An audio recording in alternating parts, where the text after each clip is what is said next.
हरे कृष्णा सज्जनों, मेरा नाम साधना है और मैं उत्तराखंड के केदार घाटी से हूँ। सज्जनों, मैं अपने साथ हुई भगवान की लीलाओं का अनुभव आपके साथ साझा करती हूँ। आज इसी क्रम में भगवान की यह लीला है। मेरे जीवन में भक्ति का बीज 2017 में उगा। जब मैं 2017 में पहली बार बलभद्र भगवान के मंदिर में गई, जो कि देहरादून के पास में है, भद्राज मंदिर भी कहते हैं जिसे। देहरादून के पास में एक जगह है रामगढ़ धर्मावाला, वहीं वह मंदिर स्थित है, बलभद्र प्रभु का मंदिर। वहाँ के पुजारी है दीपक पुंडीर महाराज जी। उन पे भद्राज देवता आते हैं, शेषनाग प्रभु जी। तो जब मैं वहाँ गई तो मुझे पहली बार पता चला कि हाँ, भगवान होते हैं, क्योंकि वे बिल्कुल बागेश्वर धाम की तरह ही बिल्कुल सब कुछ सत्य सत्य बोलते हैं। जब मैं वहाँ से घर आई तब मुझे पहली बार महसूस हुआ कि हाँ, भगवान हैं। तो मैंने चालीसा खरीदी, 3 दुर्गा चालीसा, शिव चालीसा और हनुमान चालीसा।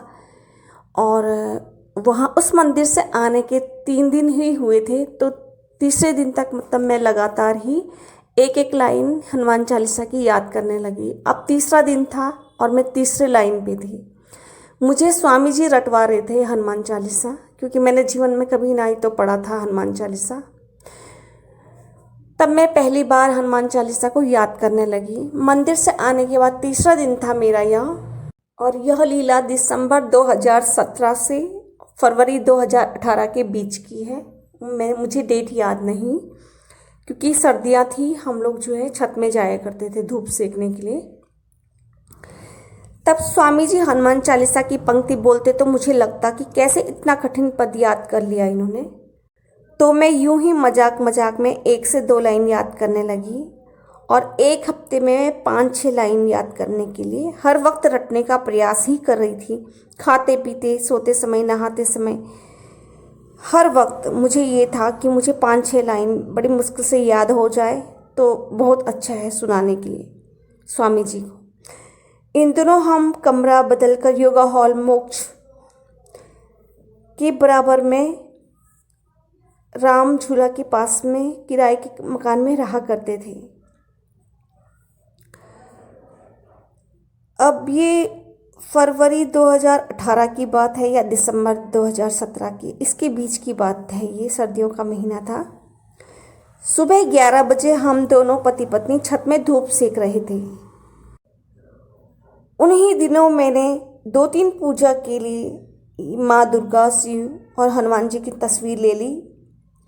चालीसा के साथ साथ मैं सूर्य देव को प्रातः 5:30 बजे सूर्य जल दिया करती थी, छोटी सी धूप जलाया करती थी और सूर्य देव को अर्घ्य दिया करती थी। दुनिया के शर्म से मैं अंधेरे में ही नहाकर रोज सूर्य को जल देती थी, ताकि उजाले में कोई देखे ही ना, क्योंकि मैंने कभी उससे पहले सूर्य देव को जल चढ़ाया ही नहीं था कभी। जब सुबह 11 बजे हम धूप सेक रहे थे तो मैंने स्वामी जी से कहा, स्वामी जी 6 वर्ष हो गए हैं सेवल की सब्जी नहीं खाई। तब से, क्योंकि जहाँ हम बैठे थे उसके ठीक छत के पीछे एक सेमल का लंबा वृक्ष था, उस पर सब्जी भी लगी थी या नहीं लगी थी यह मैंने देखा भी नहीं था। तो मैंने स्वामी जी से पूछा कि ये वृक्ष किसका है, तो उन्होंने ही बताया कि ये सेमल का वृक्ष है। लेकिन मैंने ध्यान नहीं दिया कि इस पे फल लगे हैं या नहीं लगे हैं, और मैं इस बात से भी अनभिज्ञ थी कि इसकी सर्दियों में ही फल लगते हैं, मुझे पता ही नहीं था। मैं यह सब सुबह 11 बजे छत में धूप सेकते हुए स्वामी जी से कह रही थी कि 6 साल हो गए मैंने सेवल की सब्जी नहीं खाई। अब 6 साल वाली बात तो मैंने सुबह 11 बजे दोपहर पूर्व में कही थी। उसके बाद जब रात हो गई तो मैं सो गई। मेरे स्वप्न में 6 साल की लगभग उम्र के लाल मुखधारी गदा लिए हुए, लाल लुंगी सी बांधे हुए, मेरे मकान की छत के ऊपर गदा लिए हुए इधर से उधर बाउंड्री में खुशी से कूद फांद रहे। तकरीबन यह दृश्य 2 मिनट तक स्वप्न में चला। छोटे से हनुमान जी। उसके बाद हनुमान जी ने मुझसे नींद में हिलाकर पूछा कि तुमको सेवल खाने हैं? तो मैं चुप रही। फिर उन्होंने दोबारा पूछा कि क्या वाकई में तुमको सेवल खाने हैं? ये शब्द थे हनुमान जी के, बाल हनुमान जी के। पहली बार तो मैं सकपका सी गई उनका रूप देख के स्वप्न में कि क्या कहूँ। दूसरी बार मैंने तुरंत हाँ कह दी। वे तुरंत अदृश्य हो गए स्वप्न से। जब सवेरा हुआ तो ये सारी बातें मैंने स्वामी जी को बताई। बात आई गई हो गई। मैं और स्वामी जी स्वप्न को भूलकर दिनचर्या में लग गए। फिर 11 बजे हम चटाई उठाकर धूप सेकने उसी छत पर गए कि एक बड़े से आकार का बंदर हमारे आगे से अपनी पूंछ को ऊपर मोड़ते हुए हमारी ओर पीछे मुड़कर फिर आगे की ओर चला, फिर पीछे मुड़ मुड़कर अपनी पूंछ को ऊपर की ओर मोड़ता हुआ चला ही जा रहा था, हमारी ओर भी देख रहा था। इस पर हम उस बंदर की मजाक उड़ाने लगे। मैंने कह दिया, इस बंदर को देखना जरा, ये हमें अपनी पूंछ ऊपर की ओर मोड़ मोड़ कर और हमारी ओर बार बार क्यों देख रहा है, क्या जताना चाहता है यह।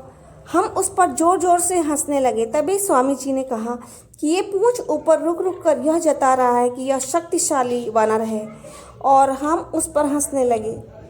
तभी वह उस सेमल की वृक्ष की शाखा पर बैठा हमें देखने लगा। वह सेमल के पेड़ को सहसा जोर जोर से हिलाने लगा, और देखते ही देखते हमारे सामने पे 1 किलो से 1.5 किलो सेमल ताजी गिर गई। वह वहाँ से कहाँ गया या अदृश्य हुआ भगवान जाने, वह कहाँ गया। उसके 5 मिनट बाद स्वामी जी ने सेमल को उठाया। इस सब्जी का स्वाद हमें बहुत ही अच्छा लगा। ये ईश्वरीय प्रदत्त थी। तो जो असीम स्वाद इस सब्जी को खाने में मिला वह अद्वितीय था। रात को तो खाई ही, नाश्ता भी सुबह इसी सब्जी का किया हमने।